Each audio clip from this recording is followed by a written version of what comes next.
বালিশ যখন কেনা হয়েছে সেই বালিশের দাম ধরা হয়েছে ৮০,০০০ টাকা। আপনি একজন স্বাভাবিক মানুষ হিসেবে চিন্তা করতে পারেন কখনো কোনো বালিশের দাম পৃথিবীতে ৮০,০০০ টাকা হতে পারে? সরকার পুলিশ বাহিনীর কল্যাণ নিশ্চিত করতেও আমরা সচেষ্ট। সততা, মেধা এবং দক্ষতাই হবে প্রশাসনের নিয়োগ, বদলি কিংবা প্রমোশনের মূল নীতি। আমরা দেখেছি অতীতে, আপনারাও অনেকেই এক্সপিরিয়েন্স ফেস করেছেন। এখানে রেজা তার বক্তব্যে একটি কথা বলে গিয়েছে, আমরা চাই না এসব ঘটনা পুনরাবৃত্তি হোক, তবে এক্ষেত্রে সরকারের এই নীতি যদি বাস্তবায়ন করতে হয় আপনাদেরও সহযোগিতা প্রয়োজন, এবং সেই সহযোগিতা অবশ্যই হতে হবে আপনাকে দক্ষতা অনুযায়ী দায়িত্ব সঠিকভাবে পালন করার মধ্য দিয়ে। পুলিশের দায়িত্ব আমরা জানি। গতকালও আমরা আপনাদের ভেতর থেকে, পুলিশ সদস্যদের মধ্যে থেকে কয়েকজন বক্তব্য রেখেছেন, তার ভিতর থেকে এসেছে, সেই কথাটি আমি আজকে পুনরাবৃত্তি করতে চাই। পুলিশের দায়িত্ব কখনোই নির্দিষ্ট সময়ের মধ্যে সীমাবদ্ধ থাকে না। আমরা প্রতিনিয়তই ব্যাপারটা দেখছি। একজন পুলিশ সদস্য দিন রাত, সপ্তাহে প্রতিটি দিন, এমনকি ছুটির দিনেও দায়িত্ব পালন করে থাকেন। তাই পুলিশ কর্মকর্তা এবং সদস্যদের শারীরিক মানসিক সুস্থতা নিশ্চিত করার ব্যাপারে অবশ্যই সরকার উদাসীন থাকতে পারে না, যেটি আপনাদেরও একটি ডিমান্ড আছে এরকম।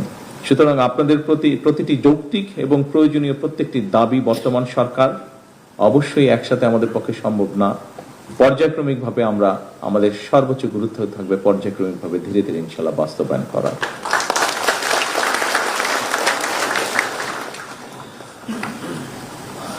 সকল উপস্থিতিবৃন্দ, অফিসারবৃন্দ, দেশের জনগণ সরকারকে কিভাবে দেখে বা মূল্যায়ন করে এর অনেকটাই কিন্তু নির্ভর করে আপনাদের আচরণের উপরে, বিশেষ করে মাঠ পর্যায়ে যারা আপনারা কাজ করেন, আপনাদের আচরণের উপরে, কার্যক্রমের উপরে। সুতরাং রাষ্ট্র আপনাদের কাছে সততা, দক্ষতা, সেবা, ন্যায়পরায়ণতা, পেশাদারিত্ব ও মানবিকতা অবশ্যই আশা করে। যথাসম্ভব এসব গুণগুলো অর্জন করতে পারলেই আপনারা নিজেরাই যে স্লোগান আজকে তৈরি করেছেন আর এইবারকার পুলিশ সপ্তাহে, আমার পুলিশ আমার দেশ, সবার আগে বাংলাদেশ, আমি মনে করি তাহলেই ধীরে ধীরে পর্যায়ক্রমিকভাবে এই স্লোগানটি সার্থক এবং সফল হবে। উপস্থিত অফিসারবৃন্দ, আমার এখন বক্তব্যের শেষ পর্যায়ে আমি নিয়ে এসেছি। আমি বুঝতেই পারছি স্বাভাবিকভাবে আমার নিজেরও হয়, বেশি লম্বা মিটিং হলে কিছুটা ধৈর্যচ্যুতির একটা কারণ থাকে। 2 ঘন্টা হয়ে গিয়েছে আমাদের। এখানে একটি বিষয় আমি পরিষ্কারভাবে আপনাদের সামনে তুলে ধরতে চাই, বা আমার কিছু বিষয় আপনাদের সাথে আমি শেয়ার করতে চাই। সেটি হলো, আমার বক্তব্যে আমি উল্লেখ করেছি আমরা রাজনৈতিকভাবেও, সংসদেও, বিভিন্ন জায়গায় আমরা আমাদের অবস্থান থেকে, অর্থাৎ সরকার বা আমরা যারা সরকারের সরাসরিভাবে কাজ করছি, আমরা সংক্ষিপ্তভাবে একটি চিত্র বিভিন্ন জায়গায় আমরা তুলে ধরি। সেটি হচ্ছে, বর্তমান সরকার স্বাভাবিকভাবে যখন দায়িত্বভার গ্রহণ করেছে, আমরা প্রায় প্রত্যেকটি সেক্টর খুব ভঙ্গুর অবস্থায় পেয়েছি। একটি যুদ্ধবিধ্বস্ত দেশে যখন দেশের জনগণ যখন যাত্রা শুরু করে, যুদ্ধবিধ্বস্ত দেশে সরকার যখন যাত্রা শুরু করে, সেরকম একটা অবস্থার মধ্যে আমরা এই দেশটিকে পেয়েছি। স্বাভাবিকভাবেই বর্তমানে দায়িত্ব থাকার কারণে আপনাদের সাথে যেরকম সরাসরি কথা বলার সুযোগ হচ্ছে, আপনাদের বিষয়গুলো জানার সুযোগ হচ্ছে। স্বাভাবিকভাবে আপনি আর্মির কথা বলেন, নেভির কথা বলেন, এয়ারফোর্সের কথা বলেন, অন্য প্রতিষ্ঠানের কথা বলেন, সেগুলোর ব্যাপারেও সরাসরিভাবে জানার সুযোগ হচ্ছে বা বিষয়গুলো দেখার সুযোগ হচ্ছে। একইভাবে স্বাস্থ্যের কথা বলেন, একইভাবে শিক্ষার কথা বলেন। কয়েকদিন আগে আমার কাছে অডিটর জেনারেল সাহেব এসেছিলেন। এটি আমি রাজনৈতিকভাবে উপস্থাপন করছি না, আমি বাস্তবতা তুলে ধরছি। আমি কাউকে রাজনৈতিকভাবে দোষারোপ করছি না। এদেশের নাগরিক আপনারা এদেশে বড় হয়েছেন, আপনাদের সন্তানরা এদেশে বড় হচ্ছে, সেজন্যই আমি কথাগুলো তুলে ধরছি, একজন নাগরিক হিসেবে নয়। অডিটর জেনারেল সাহেব যখন আসলেন, উনি আমাকে কতগুলো ওনাদের রিপোর্টের অনেকগুলো বিষয় তুলে ধরলেন। কিছু পরে আমি দেখলাম পত্রিকাতেও এসছে, খুব সম্ভবত সেক্রেটারিয়েটে আপনাদের কারো উপরে অনেকেই ধারণা আছে, বিশেষ করে যারা ওই এলাকাতে কাজ করছেন বা আপনারা মনিটর করছেন সবকিছু দেখছেন। আপনার ধারণা আছে যে আমার অফিস থেকে সেক্রেটারি যে অফিসে আমি বসে, এখান থেকে বের হলেই সাংবাদিকরা নিচে থাকে, যেই বের হচ্ছেন তাকে জিজ্ঞেস করেন। খুব সম্ভব সেভাবেই বোধহয় কথাটা বের হয়েছে। অডিটর জেনারেল সাহেব আমাকে অনেকগুলো বলার মধ্যে আমি খুব আশ্চর্য হয়েছি।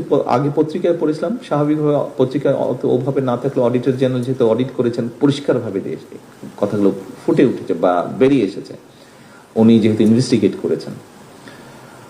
রূপপুর সম্পর্কে উনি বলেছিলেন আমাকে যে রূপপুরে স্বাভাবিকভাবে যে প্রজেক্ট হয়েছে সেখানে ফুল ফার্নিশ কোয়ার্টার তৈরি করা হয়েছে বিদেশি যারা আসবে তাদের জন্য। সেখানে বালিশ যখন কেনা হয়েছে সেই বালিশের দাম ধরা হয়েছে ৮০,০০০ টাকা। আপনি একজন স্বাভাবিক মানুষ হিসেবে চিন্তা করতে পারেন কখনো কোনো বালিশের দাম পৃথিবীতে ৮০,০০০ টাকা হতে পারে? অস্বাভাবিক একটি ব্যাপার। সেখানে ফার্নিচার যেহেতু ছিল, ড্রেসিং টেবিল কেনা হয়েছে। এটি অডিটর জেনারেল সাহেবের কথা, যে ড্রেসিং টেবিল ওনার ধারণা ৩০-৩৫,০০০ টাকা দাম, সেই ড্রেসিং টেবিলের দাম ধরা হয়েছে ৪ থেকে ৫ লক্ষ টাকা। এই রূপপুর প্রকল্পটি সিমিলার প্রকল্প আমাদের পাশের একটি দেশ করেছে, তাদের লেগেছে এবাউট খুব সম্ভবত ১৪,০০০ থেকে ১৪,০০০ কোটি টাকার মতো। বাংলাদেশে যে রূপপুর আণবিক এই যে রূপপুরে যে প্রকল্পটি করা হয়েছে এটির খরচ গিয়ে আলটিমেটলি খুব সম্ভবত দাঁড়িয়েছে ৯৬,০০০ কোটি টাকা। আসুন, একটি টানেল তৈরি করা হয়েছে, টানেলটির নাম কর্ণফুলী টানেল। এটি সম্পর্কে অনেকেরই আপনাদের পরিষ্কার ধারণা আছে। এই কর্ণফুলী টানেলটির খুব সময় আমি দেখিনি। কর্ণফুলী টানেলটি, এটা মিনিস্টার সাহেব বলতে পারেন, বোধহয় পার হয়ে গিয়ে ওপারে গেলে বোধহয় একটি জায়গায় কতগুলো খুব স্ট্যান্ডার্ড বেশ লাক্সারিয়াস সর্ট অফ অ্যাপার্টমেন্ট বা বিল্ডিং তৈরি করা হয়েছে, যার কোনো প্রয়োজন ছিল না। এখানে কয়েক শত কোটি টাকা খরচ হয়েছে। একই সাথে ওনার ইনভেস্টিগেশনে বেরিয়ে এসেছে যে কর্ণফুলী টানেল বের হওয়া বা ঢোকার আগে দুপাশে গাছ লাগানোর কথা, উনি কোনো গাছ পাননি। এই গাছের জন্য ৫০ কোটি টাকা তুলে নিয়ে চলে গিয়েছে, অথচ উনি কোনো গাছ পাননি। আচ্ছা, এবার বলি একটি ডিস্ট্রিক্টের কথা, পিরোজপুর ডিস্ট্রিক্ট। পিরোজপুর ডিস্ট্রিক্টে ৩টি আসন, ৩টি আসনের ৩ জন সংসদ সদস্য এই সংসদ চলাকালীন সময় আমার কাছে এসেছিলেন কথা বলবেন। আমি খুব সংক্ষেপে শোনার পরে আমার মনে পড়লো যে কয়েক মাস আগে আর ৭-৮ মাস আগে মনে হয় ঘটনাটি পত্রিকায় পড়েছিলাম, কিছুটা ধারণা ছিল আমার। তো আমি বললাম যে সংসদ চলছে, ব্যস্ত, আপনারা সবাই আমরা ব্যস্ত, শেষ হলে আমি আপনাদের সময় দিচ্ছি। শেষ হওয়ার পরে গত এক সপ্তাহ আগে আমি ওনাদেরকে টাইম দিয়েছিলাম, এটিও পত্রিকায় এসেছে। পরের দিন আমি নিজেও দেখলাম পত্রিকায় এসেছে। যাই হোক, পিরোজপুর জেলা, অনেকেরই হয়তো সেখানে আপনারা গিয়েছেন আপনাদের দায়িত্ব পালন করার সময় বা দায়িত্ব পালন করেছেন। এলজিআরডি মন্ত্রণালয়ের ব্যাপারে ওনারা এসেছিলেন। স্বাভাবিকভাবে এলজিআরডি যেহেতু ভিতরে রাস্তাঘাটগুলো তৈরি করে মানুষের কষ্ট হচ্ছে, গত প্রায় ১ বছর ধরে কাজ সব বন্ধ আছে, উন্নয়ন কাজ, ফলে মানুষের চলাচলে অসুবিধা হচ্ছে। সেজন্যই ওনারা এসেছিলেন যে কি করে কাজ শুরু করা যায়। আমি ওখানে সেক্রেটারি ছিলেন, মিনিস্টার ছিলেন। আমি কথা প্রশ্নতে গিয়ে জানতে পারলাম যে সেখানে শুধু এলজিআরডি একটা মিনিস্ট্রি থেকে ৩৫০০ কোটি টাকা নাই হয়ে গিয়েছে, শুধু কাগজ দেখিয়ে টাকা নিয়ে চলে গেছে, কোনো কাজ হয়নি। জাস্ট উপরে কোন রকম একটা লোক দেখাতে হবে একটা কিছু করেছে, ৩৫০০ কোটি টাকা গায়েব হয়ে গেছে, নেই। এবং লিটিগেশন হওয়ার কারণে সব কাজ বন্ধ হয়ে আছে। এইটা নিয়ে সমস্যাটা, কিভাবে এই সমস্যাটাকে জটটাকে ছুটিয়ে মানুষের জন্য কাজ করা যায়, রাস্তাঘাট নির্মাণ করা যায়। একটি ডিপার্টমেন্ট থেকে ৩৫০০ কোটি টাকা, এবং কথা প্রসঙ্গে তখন আমি জানতে পারলাম আরো কয়েকটি ডিপার্টমেন্ট মিলিয়ে একটি জেলাতে ৬,০০০ কোটি টাকা নেই। এই কয়েকটি ঘটনা অডিটর জেনারেল এবং এই যে পিরোজপুরের ঘটনাটি আপনাদের সামনে আমি এই জন্য তুলে ধরলাম। এরকম আরো অনেক ঘটনা আছে, ঘটনাগুলি ঘটেছে, বাট বাস্তবতা হচ্ছে বাস্তবতাই। আমরা ছেলেও বাস্তবতাকে আমরা পাশ কাটাতে পারবো না।